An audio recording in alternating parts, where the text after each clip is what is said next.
ketika dia kondisinya sakit, udah lansia, gula darah tidak terkontrol, hipertensi, keluarga mau gimana gitu kan. Sedangkan jaminan kesehatan untuk JKN ataupun BPJS itu kan hanya pada level rumah sakit dengan klinik fase 1. Yang kalau yang middle ini gimana? Akhirnya mereka terlantar di rumah. Merawat Indonesia, kita jaga bangsa. Merawat Indonesia, bersama kita. Kita mereka semua. Merawat Indonesia, bersama kita. Nanti untuk sehat menuju masa depan cerah. Hai sejawat perawat, selamat datang di podcast spesial Hari Kesehatan Nasional 2024. Pada kesempatan kali ini, kita akan membahas topik yang sangat menarik dan penting, yaitu peran perawat dalam memajukan kesehatan Indonesia. Perawat memiliki peran yang sangat besar dalam sistem kesehatan di negara kita, baik dalam perawatan pasien, edukasi kesehatan, maupun pencegahan penyakit. Untuk itu, kami akan mengajak narasumber yang berkompeten untuk berbagi wawasan tentang bagaimana peran perawat bisa mendorong kemajuan kesehatan di Indonesia. Berikut kita sambut Ibu Irma Puspita Arisanti, SKP NTN. Halo Ibu, apa kabar? Halo, baik. Sehat ya? Alhamdulillah. Terima kasih Bu sudah menyempatkan untuk podcast atau diwawancari oleh saya nih Bu. Ya, di podcast CNS. Oke Bu. Di hari HKN tahun 2024 ini Bu, ya saya mau ada sedikit berdiskusi, bertanya dan juga ngobrol sih Bu. Kita ngobrol santai. Salah satu aspek penting dalam memajukan kesehatan di Indonesia adalah meningkatkan kesehatan masyarakat yang tidak lepas dari edukasi dan pencegahan penyakit oleh perawat. Dengan keterampilan komunikasi dan keahlian mereka, memainkan peran yang sangat penting dalam hal ini. Menurut Ibu, peran apa saja atau langkah-langkah apa saja yang perlu diambil oleh perawat untuk meningkatkan kesadaran masyarakat tentang pentingnya hidup sehat? Ya. Silakan Ibu. Baik, terima kasih Mas Agi. Oke, jadi peran perawat itu penting banget. Ya, karena perawat itu memiliki waktu yang lebih banyak berinteraksi dengan pasien dibandingkan dengan tenaga kesehatan lainnya. Ya, perawat itu kalau dirawat inap itu bisa 24 jam ya, nemenin pasien. Dirawat jalan juga sama, mulai dari pengkajian awal, ya kemudian pasien pulang juga itu cukup lama interaksinya dibandingkan dengan misalnya dengan dokter, dengan apoteker, atau dengan ahli gizi. Jadi peran perawat sangat penting ya, terutama dalam edukasi. Bagaimana kita mengedukasi pasien dan masyarakat untuk bisa meningkatkan kehidupan kesehatan mereka. Ya, mulai dari pola hidup sehat, ya, pola makan, kemudian bagaimana menciptakan lingkungan yang sehat juga. Karena lingkungan juga mempengaruhi ya. Kalau lingkungan kita memiliki pola yang sakit atau kebiasaan yang sakit, itu akan berpengaruh ke anggota keluarga yang lain. Contoh misalnya pada kasus pasien dengan TB. Jika ada salah satu anggota keluarga yang menderita TB, maka potensi anggota keluarga lain untuk terkena itu sangat besar. Jadi kalau tidak dijaga, misalnya alat makannya diperhatikan, kemudian mengingatkan untuk konsumsi obatnya teratur, karena TB itu cukup lama ya pengobatannya 3-6 bulan. Jadi kalau tidak teratur pengobatannya, dia terputus obatnya, infeksinya akan berlanjut lagi dan itu potensi keluarga tertular.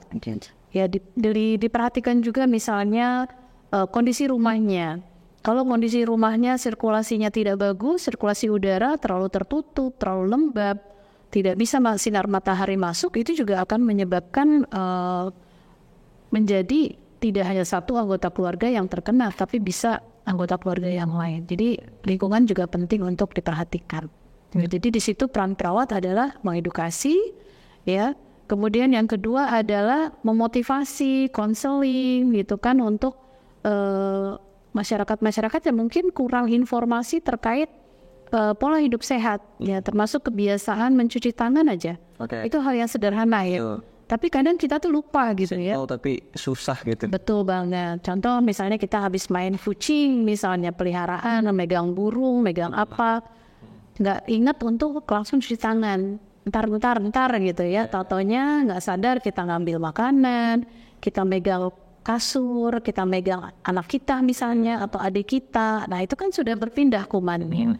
Nah itu kebiasaan habit-habit yang kayak gitu juga harus menjadi menjadi tertanam di dalam masyarakat. Nah ini disinilah peran perawat untuk tidak lelah-lelah untuk mengedukasi, konseling ya, kemudian memotivasi masyarakat untuk berperilaku hidup sehat gitu. Oke, dan juga reminder mungkin selalu mengingatkan gitu dia peran perawat memang sangat penting teman-teman dalam kehidupan masyarakat itu dia. Jadi Ibu dalam konteks pencegahan penyakit, bagaimana perawat berperan dalam mengedukasi masyarakat tentang pencegahan penyakit menular? Contohnya seperti kasus kemarin beberapa tahun yang lalu yaitu COVID-19 dan juga penyakit tidak menular seperti diabetes atau hipertensi.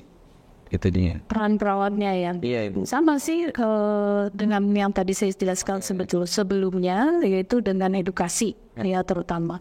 Kemudian biasanya kalau di dalam fasilitas pelayanan kesehatan tingkat pertama seperti puskesmas, klinik, kita punya program-program yang sifatnya seperti penyuluhan ya, atau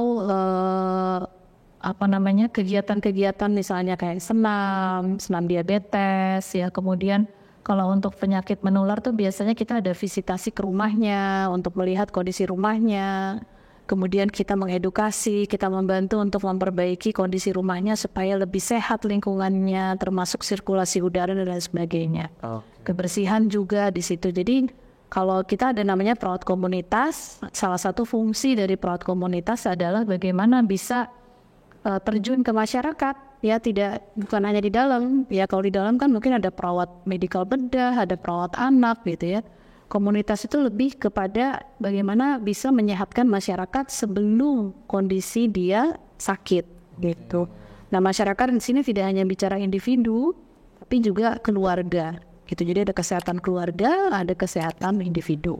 Oke. Nah Ibu, peran perawat ini nih Bu, dalam dunia kesehatan pasti terus berkembang dong Bu, ya kan? Seiring dengan kemajuannya teknologi, apa sih Bu peran teknologi dalam pekerjaan sehari-hari perawat dan bagaimana ini bisa membantu meningkatkan kualitas pelayanan kesehatan di Indonesia? Iya, teknologi itu saat ini memang tidak bisa terhindari ya. Kita harus menerima, nggak bisa lagi menolak teknologi.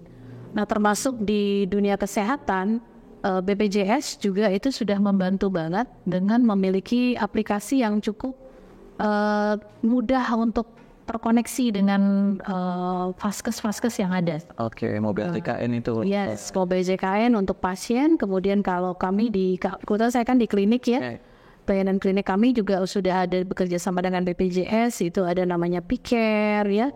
Yang di mana di situ terkoneksi dengan aplikasi yang e-medical record yang klinik atau puskesmas miliki. Jadi terkoneksi dan itu sudah diatur dalam kebijakan Kementerian Kesehatan juga bahwa setiap klinik harus memiliki e-medical record. Kalau dia bekerja dengan BPJS itu harus tersinkronisasi dengan aplikasi yang ada di BPJS. Jadi yes, nah termasuk di dalamnya juga ada program-program yang kontak tidak langsung, telemedicine, itu bagian dari kontak tidak langsung. Bagaimana kita bisa memfollow up pasien melalui telemedicine. Ya, misalnya ada pasien yang sakit datang, kemudian kita follow up melalui telemedicine, bagaimana kondisinya, perkembangannya, apakah membaik atau perburukan. Nah itu di dalam BPJS juga menjadi salah satu indikator kualitas dari pelayanan. Jadi sudah sangat-sangat terintegrasi dan saya pikir pemerintah Kementerian Kesehatan dengan pemerintah itu sangat mensupport, tidak hanya bicara tentang pelayanan kesehatan di tingkat rumah sakit gitu ya, tapi juga di tingkat vaskes satunya, klinik, puskesmas itu semua sudah semakin lebih baik lagi. Jadi teknologi luar biasa sekali. Luar biasa ya. Jadi betul kata Ibu tadi, kalau manusia di zaman sekarang itu nggak bisa menolak teknologi sih. Perkembangan teknologi karena emang sering berjalannya waktu emang harus beriringan. Kita sama-sama butuh. Nah Ibu, last question Ibu, pertanyaan terakhir Ibu, singkat, padat, pertanyaan terakhir dari teman-teman. Apa sih Bu harapan Ibu untuk peran perawat di masa depan dalam sistem kesehatan Indonesia? Apa yang perlu dilakukan agar perawat bisa berkontribusi dalam memajukan kesehatan masyarakat secara lebih luas?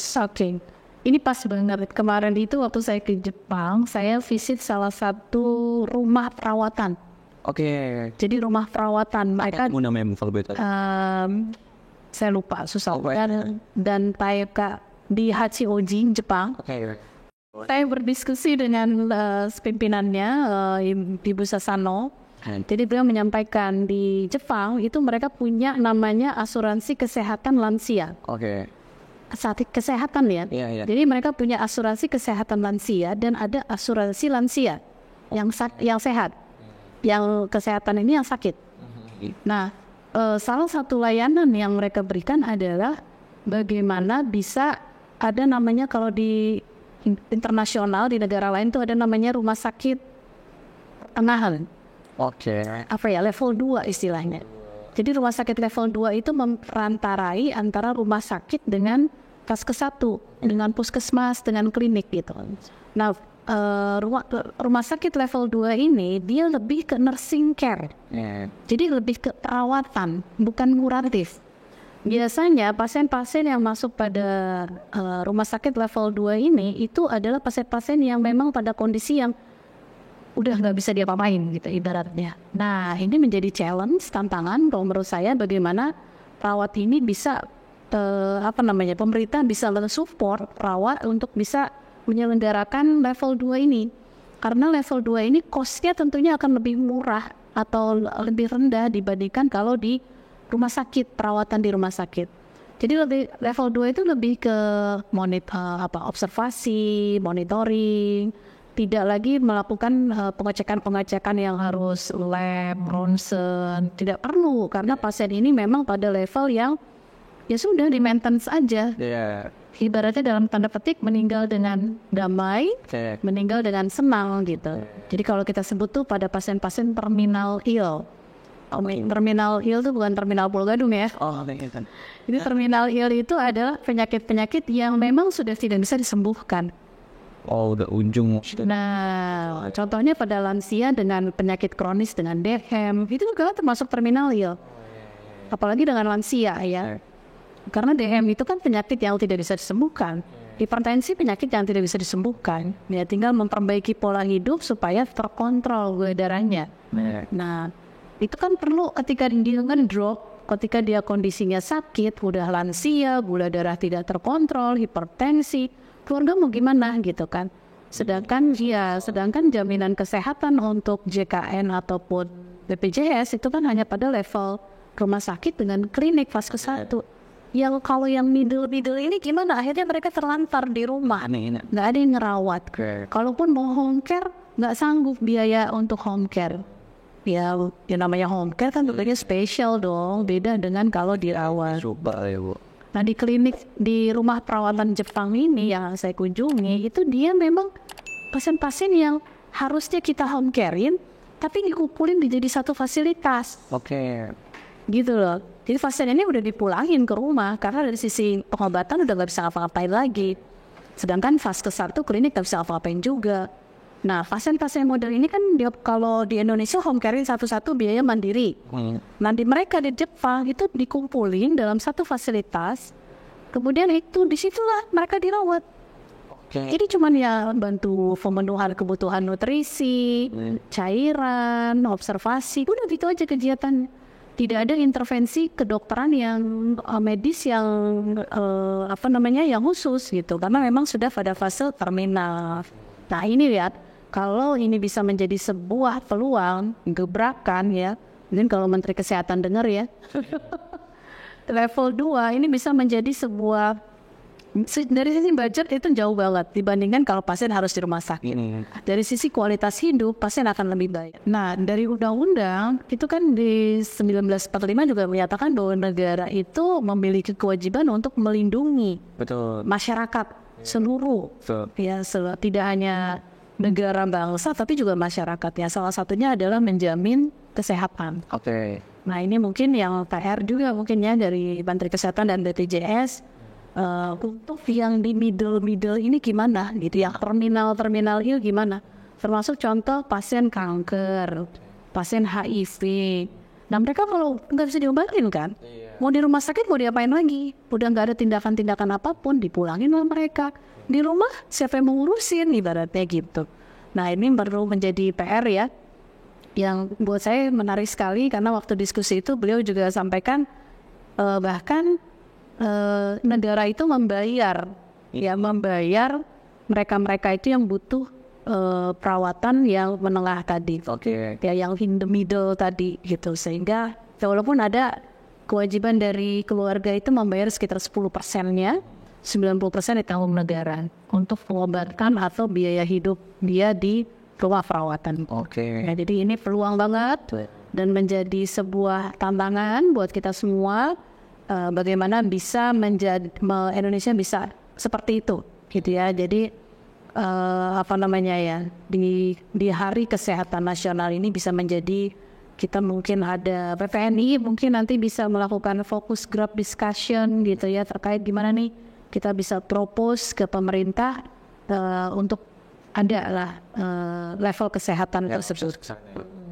Karena di Indonesia kan baru ada tipe A, rumah sakit tipe A, tipe B, tipe C. Itu tidak bicara level kesehatan pasiennya, tapi lebih ke fasilitas rumah sakitnya gitu. Nah ini nanti kriterianya akan berbeda. Mungkin halnya kayak hotel bintang 5. Ya, mungkin kalau yang dia ada sekarang tuh panti jompo.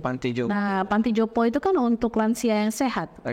Nah ini kita bicaranya bukan hanya lansia yang sakit, tapi tadi pasien-pasien yang pada kondisi terminal ill atau yang tidak bisa diapa-apain lagi.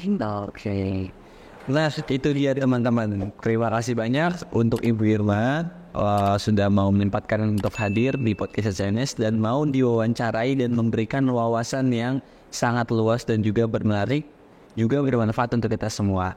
Terima kasih, semoga percakapan ini memberikan pencerahan tentang bagaimana peran perawat sangat vital dalam memajukan kesehatan di Indonesia, baik dalam pelayanan sehari-hari, pencegahan penyakit maupun edukasi kesehatan.